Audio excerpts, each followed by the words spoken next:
আমাদের ঘরের মেয়ে থেকে তুই হয়ে গেছিস অন্যের ঘরের মার প্রতি আর আমাদের ওমা আগের মতন আর অধিকার নেই রে বেহুলা। বাবা গর্ভধারিণী মায়ের তো তুমি কিন্তু বুঝতে পারলাম না। আজ জননী আমার এইভাবে আমার কথা বললো। বেহুলারি জানিস তুই জানতে চাস আমরা তোকে সুন্দর করে কেনই চন্দন দিয়ে কলকা কেটে থেকে বধূরূপে সজ্জিত করেছি জানিস না কেন? ওরে আমার হতভাগিনী কি করে আমি বলি তোকে? আচ্ছা আমার মুখখানি যেন ফেটে যায়নি। কেন তোমরা গোপন কথা আমায় বলতে পারছো না? ওরে আজ তোকে বিদায় হয়ে চলে যেতে হবে শ্বশুরালয়ে।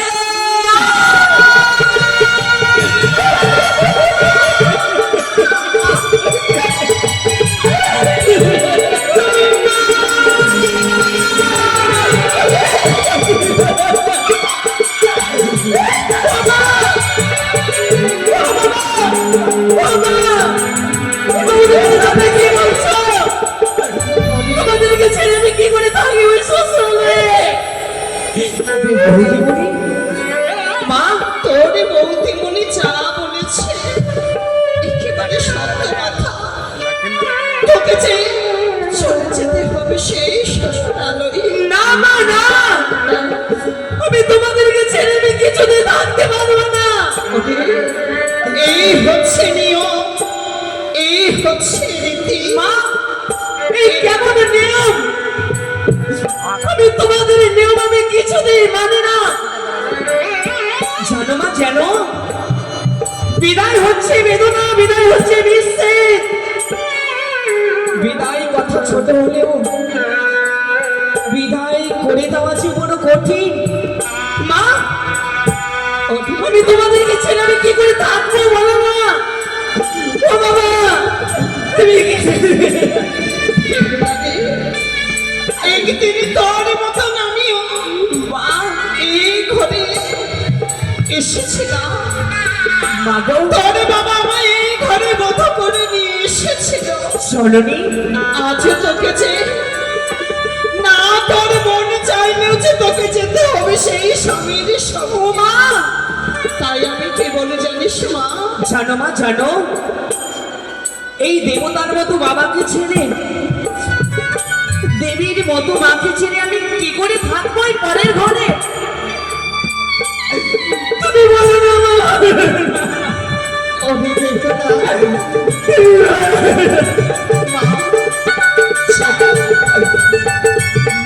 মাগো তোমায় ছেড়ে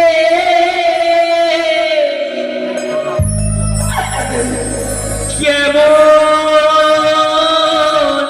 করে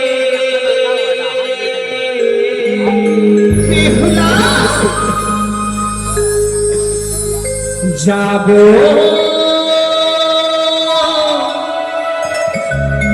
পরে ঘরে বাবা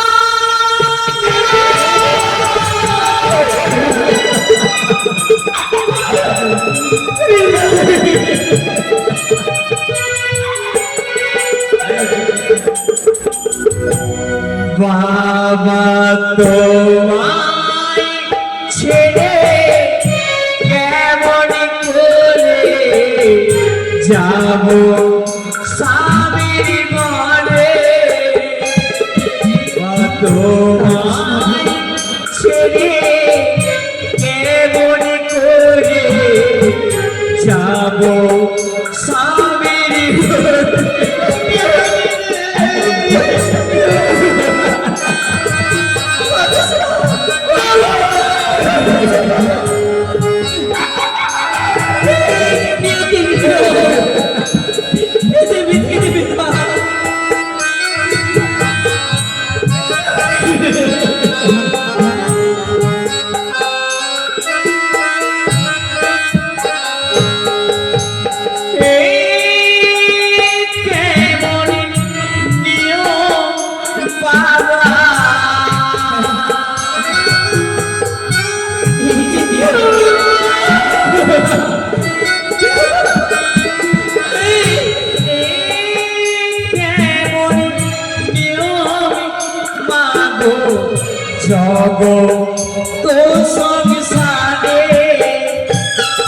মাগো তোমায় ছেড়ে কেমন করে যাব স্বামীর ঘরে বাবা তোমায় ছেড়ে কেমন করে যাব স্বামীর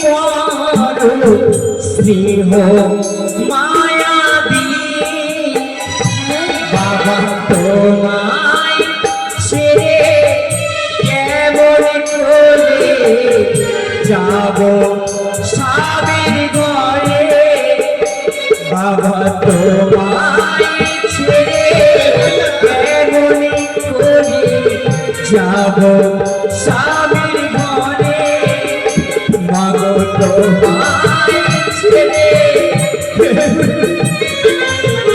যাব স্বামীর ঘরে বাবা তোমায় ছেড়ে কেমন করে যাব ঘরে ঘরে জানিস রে মা, এই যে নিয়তির পরিহাস, তোরকে আপনে ভেবে আপনাকে পরে ভেবে তোরকে যে আপনে করতে হবে না মা। মাগো বেহুলা, আমি একটু কথা বলবো মা। বলো না রে। ছোট থেকে তোমরা আমায় লালনে পালন করে মানুষের মতো মানুষ করলে, হ্যাঁ,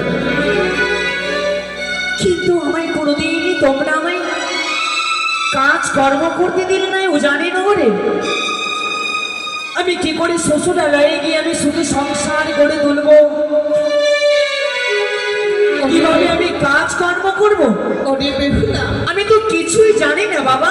সত্যই বলেছিস রে মা। মা, আমি এই বিদায় কালে তোকে ঠিক করে শ্বশুরালয়ে গিয়ে কি করতে হয় আরে কি করতে হয় না মা, আমি তাই তোকে বলি তুই কর্ণপাত করে শ্রবণ কর মা। বেশ বলো মা। আরে ও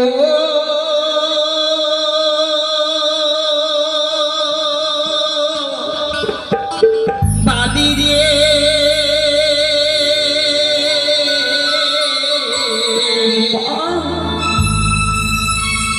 ওরে যাব বালি শ্বশুরের কোলে।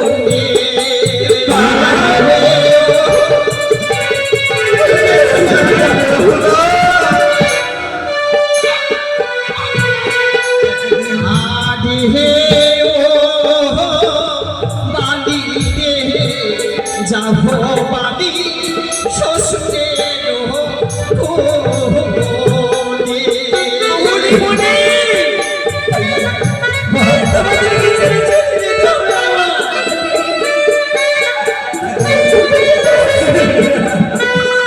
ওরে শ্বশুর শাশুড়ি হই মহা তো জানে বলি মা।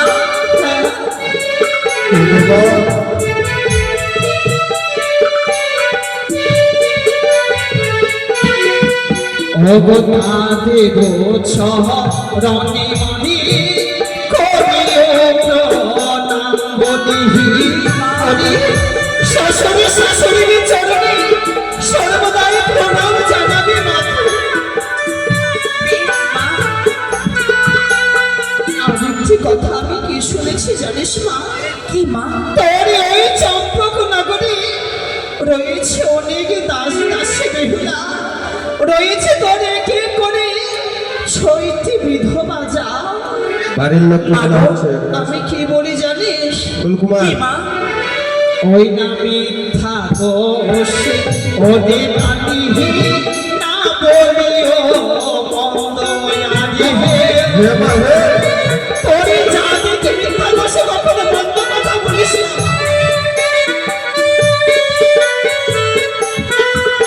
আরে আলোই আছে দাসো দাসী মা করিও দ্বন্দ্ব কখনো কারো সাথে মুখের উপর কথা বলবি না রে মা। তাই করবো মা। আর কি জানিস? কি মা? এই জগতে অনেক কেউ গয়া বৃন্দাবনে তীর্থ ভ্রমণ করতে যায়, কিন্তু নারীদের তীর্থ কোথায় আছে জানিস? কোথায় মা? ওই না স্বামী রোহ রণে মারি তীর্থে সতী স্বামীর চরণ সেবা করলে তুই তীর্থে লাভ পাবি না। মা গো, আমি কি করবি জানিস? কি করবো ওই মা? স্বামী দেখবি তোরে ঘরে রয়েছে রাজপ্রসাদ, তুই রাজার বৌমা, অনেকগুলো অন্ন রয়েছে জননী, কিন্তু তৈরি করা অন্ন নয়। স্বামী যদি খেতে খেতে যদি সেই অন্ন ছেড়ে দেয়, কি করবি জানিস মা? কি করবো মা? হয় না স্বামীর ছাড়া অন্ন মাটি রে মহাপ্রসাদী বলে আহারে হে। মানি বলবে মা।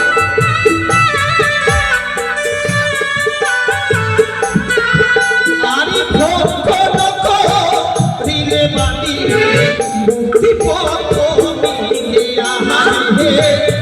মা, তোমার এই কথাগুলো আমি শ্বশুর হয়ে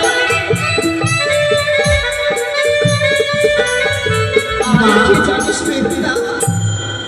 ওই না স্বামীর দেবা ছিঁড়া বস্ত্র লক্ষ টাকা বলে আহারে হে। মা, বেদিনা, কি বলছো মা?